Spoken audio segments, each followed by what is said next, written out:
GameStop. $4. Chocolate. Let me just kind of rewind a little bit. Chocolate. That was good. GameStop recently bought ThinkGeek. For those who don't know, ThinkGeek kind of supplies like a bunch of gaming gear or like nerd gear. So they have like Zelda pens and like Mario cups and all that good stuff. And I guess the idea GameStop said, we're probably going to buy this company and bring their stuff into our stores as well. As of right now, just to kind of give people a background and give people an idea, GameStop right now, their stock is the lowest it has ever been. It is trading at $4 and I think it's 91 cents, which is horrible. Just to give you a comparison, Disney, which we spoke about earlier, their stock is $144 right now. Okay, compared to the $4 from GameStop. WWE, which we complain about also on a different show, right? Is $73 per share. And then Macy's, another retail giant that is right next to GameStop in a lot of stores, in the malls, I should say, is at $21. So GameStop opened in 2002 at $9 a share. In 2008, which we probably can agree was their peak around that time when games was just flying off the shelf, was $61 the stock. And now it's down to $4.91. They can't even sell a company. Do you think that ThinkGeek buying acquisition was the right move? And also, what should GameStop do to increase their stock? Well, first I want to tell everybody I'm not a mathematician, so forgive me for this. Okay, first thing I would say for the ThinkGeek acquisition, ThinkGeek is a good company. It's cool. I've had the pleasure of visiting them when I go to events and everything else like that. Mm-hmm.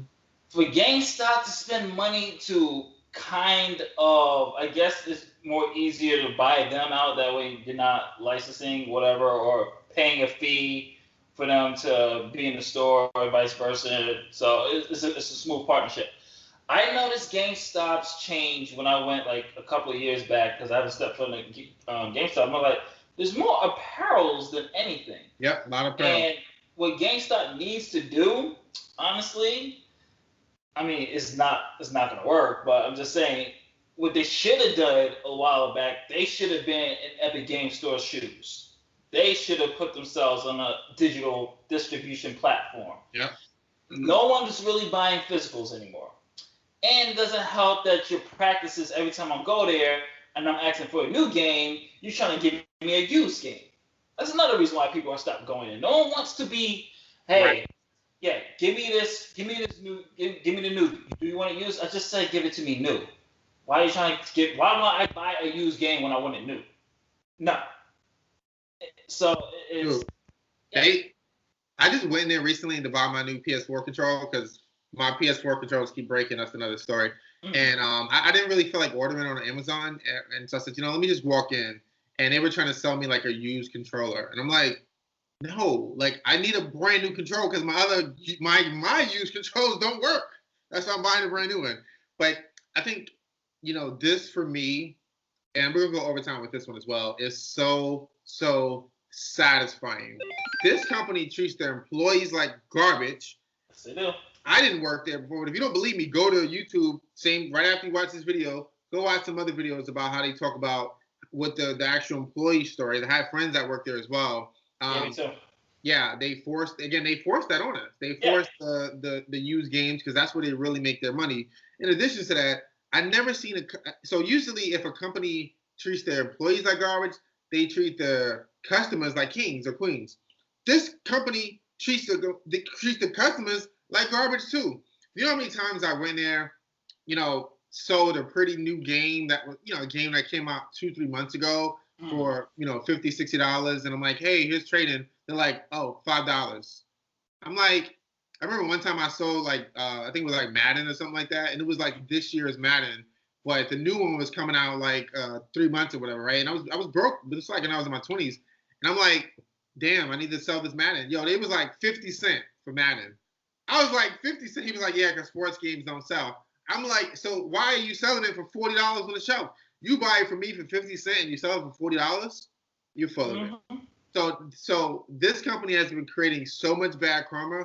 But in addition to that, let me take a moment to insult the executives because it must be a group of monkeys that run that place because these guys must don't believe in internet.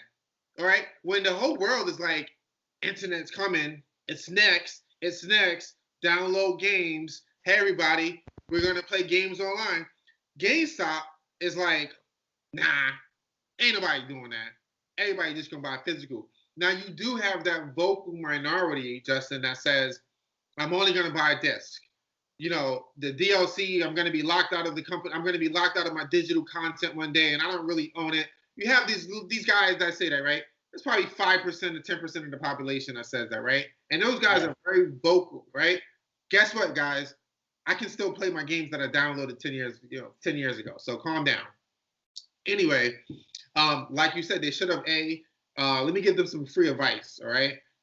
They should have went digital. Like you said, it should have been Steam versus GameStop as far as the digital marketplaces.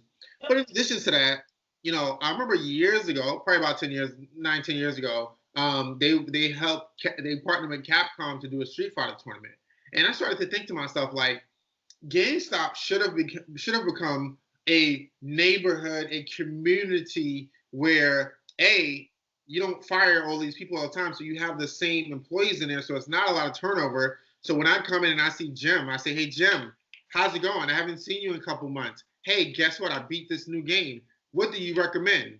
What game is similar to God of War? Do you have something? Hey Keenan, here's a list of games. That's how you sell more. That's how you create a partnership, and that's how you keep me coming back. But in addition to that, go back to my this is like a 4-minute rant, but to go back to my the original point about the tournaments, when you kind of create that community environment, then we have, hey, we're having a launch party event. Guess what? It's a digital game, but we have such a strong community that we're going to come here and we're going to play it together. In addition to that, we're going to have NBA 2K tournaments. We're going to have Street Fighter tournaments, and these things are going to be held at every GameStop, okay? And we're gonna do these things without the partnership of a Capcom to push us to do these things.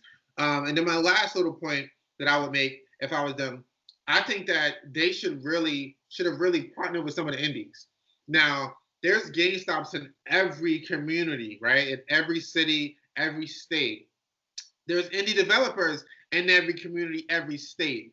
If you're a GameStop, yes, in the New York, Californias, we don't really need a GameStop to showcase our games. We have, like I mentioned, Playcrafting events. We have GDCs, E3s, etc. But if you're in Indiana and you're an indie developer, how cool would it be to have a little booth set up at GameStop, and when people come in to buy games or to buy shirts or whatever, or to go to the tournament, whatever these things you're bringing them in for, they see your indie game, you're partnering with them.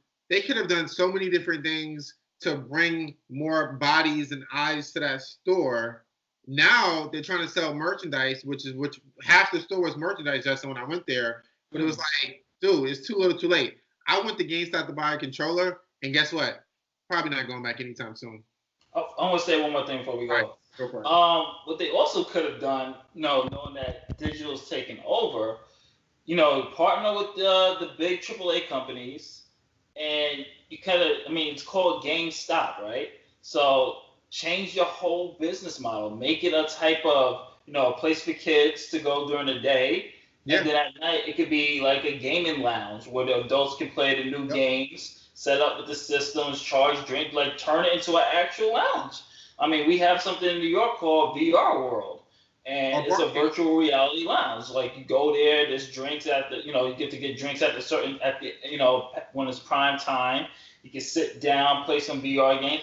That could have been something they could have done, and then say like, oh, I don't got the Switch. All right, let me go to GameStop and let me go play the Switch for like a phenomenal fee for like $25 for a couple of hours. Yeah. But hey, rest in peace, GameStop. It's been fun. No rest in peace. Burn in hell, GameStop.